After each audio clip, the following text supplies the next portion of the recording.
Monseigneur Bernard Potvin, vous êtes porte-parole de la Conférence des évêques de France depuis 2008. Vous étiez présent dans le Var pour une formation du clergé, la formation permanente du clergé, dont le thème était Église et communication. Bonjour. Bonjour.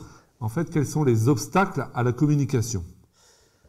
Communiquer est un art difficile et en même temps communiquer est indispensable. Il est vital de communiquer. Quand on croit au Christ, on ne peut pas ne pas communiquer.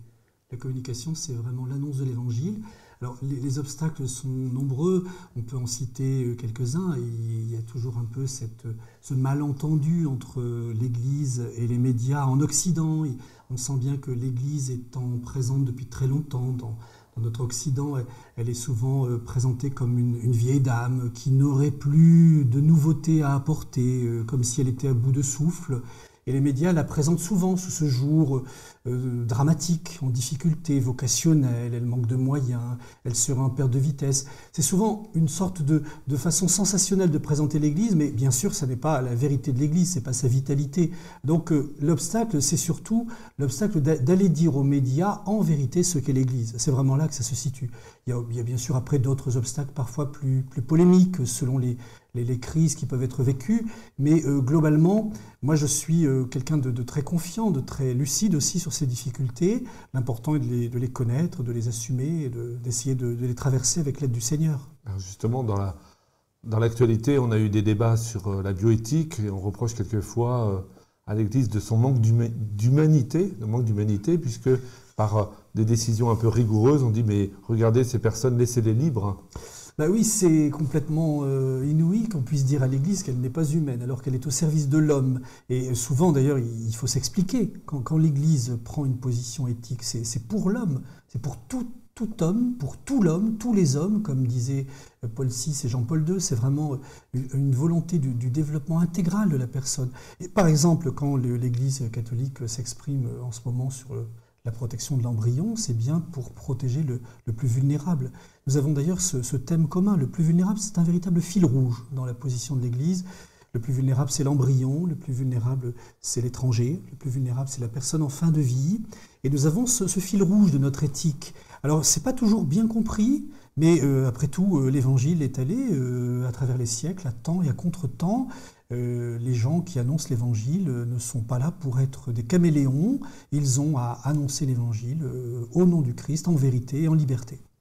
Alors, autre obstacle aussi, c'est de dire, finalement, l'Église, vous avez développé des sites internet, vous avez développé des réseaux de radio chrétiennes, vous avez développé des web TV, donc vous n'avez pas besoin d'aller sur les grands médias, vous n'avez pas besoin d'aller sur France Culture pour retransmettre des conférences de carême, par exemple, puisque vous pouvez le faire chez vous. Qu'est-ce que vous dites à ça ? C'est un peu une erreur, je trouve, parce que finalement, ce qui est souhaitable, c'est la complémentarité. Il faut des médias chrétiens et réjouissons-nous qu'il y ait des médias chrétiens dans nos diocèses, dans toutes nos communautés. Et en même temps, ce n'est pas du tout contradictoire avec le fait d'être présent dans les médias publics. C'est absolument autre chose et c'est une communication qui a besoin d'exister aussi. Là, on est en complémentarité et ceux qui opposent ou qui voudraient annuler une communication par une autre se trompent complètement. Il est très important d'être sur la place publique d'une façon et d'une autre, c'est-à-dire par les médias qui sont des médias profanes et aussi par les médias confessionnels. Et on a vraiment besoin d'être activement présent aux deux réalités. Monseigneur Potvin, vous avez vécu aussi des crises graves dans l'Église et quelquefois on essaye de parler et puis tout ce que vous dites est peut-être mal interprété, on ne vous donne pas le micro, on ne vous tend pas le micro au bon moment, donc finalement, est-ce que la tentation n'est pas de dire de temps en temps, finalement, c'est pas la peine de communiquer ? Eh bien non, surtout pas. Surtout pas. Je dirais que plus l'épreuve est là, plus on doit se sentir stimulé par la fidélité au Seigneur, par la fidélité à tout ce que dit le Saint-Père, à tout ce que notre Église veut vraiment présenter comme valeur, comme appel profond pour l'humanité. Il y a un véritable bonheur dans l'Évangile, il faut savoir le dire. Alors effectivement, nous traversons des difficultés que nous évoquons depuis quelques minutes, mais elles sont finalement peu de choses quand on regarde tout ce que le Christ a dû endurer aussi dans son chemin de croix. Et puis après tout, pourquoi faudrait-il que nous qui sommes disciples du Christ, nous ne connaissions pas aujourd'hui cette difficulté missionnaire ? Et puis, il faut aussi savoir reconnaître que ces épreuves sont là, mais qu'il y a aussi énormément de joie missionnaire.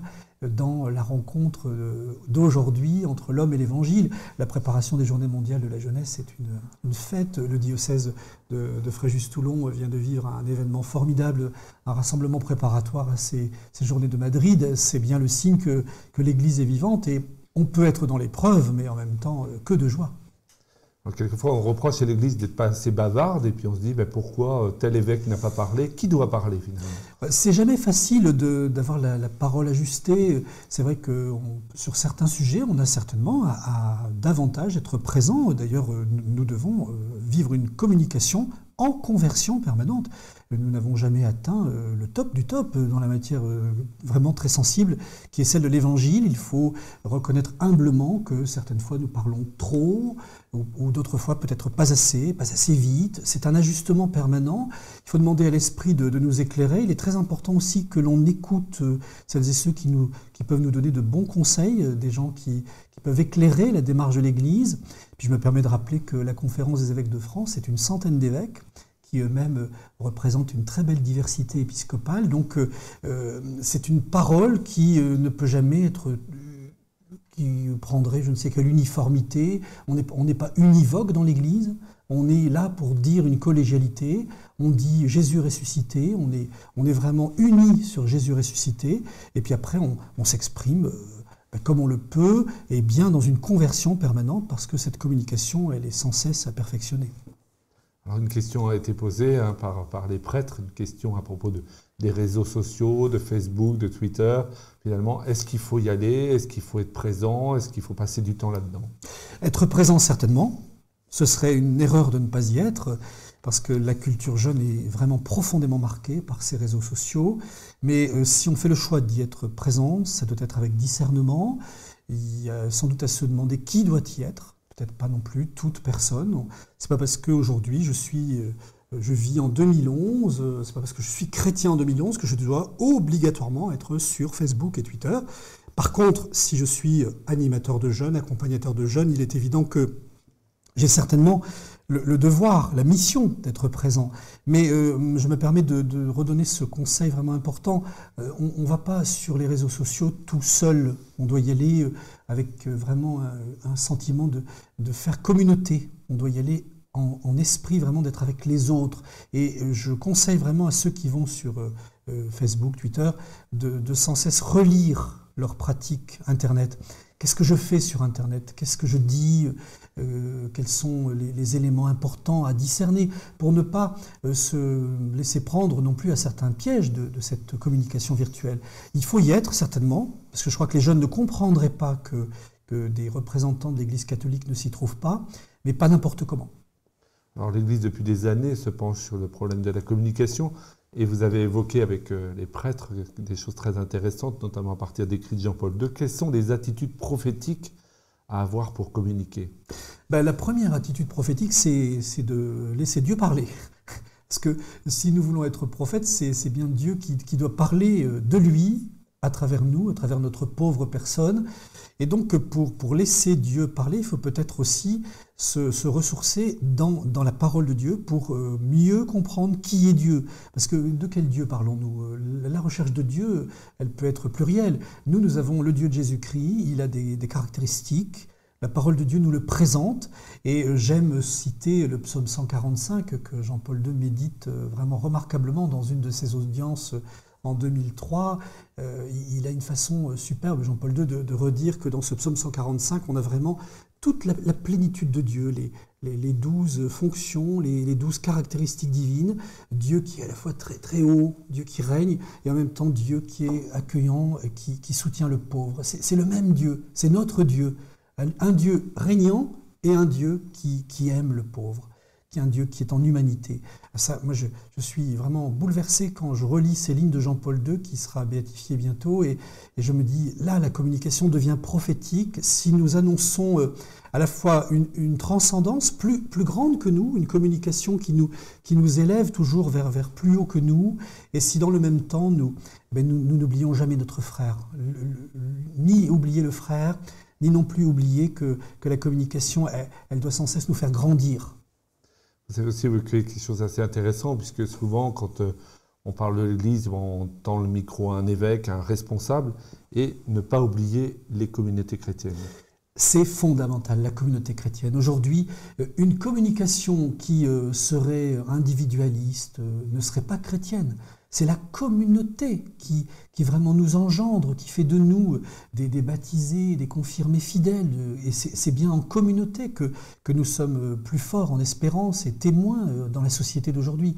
Et donc, je conseille aux communicateurs de ne vraiment pas oublier la communauté, leur paroisse, le mouvement, le service diocésain dont ils sont membres, la communauté nouvelle, le mouvement spirituel, le mouvement d'action catholique, tous ceux dont ils sont membres. C'est tellement important aujourd'hui de prendre le souci de la communauté, parce que on ne peut pas parler du Christ et de la vie chrétienne si on ne regarde pas, si on n'invite pas les journalistes à venir voir au sein de la communauté comment on rayonne du christianisme. Et souvent, la communauté est la grande malmenée, elle est oubliée à la fois par nous, par notre rapidité de communication, et aussi par des médias qui sont des médias souvent marqués par la personnalisation.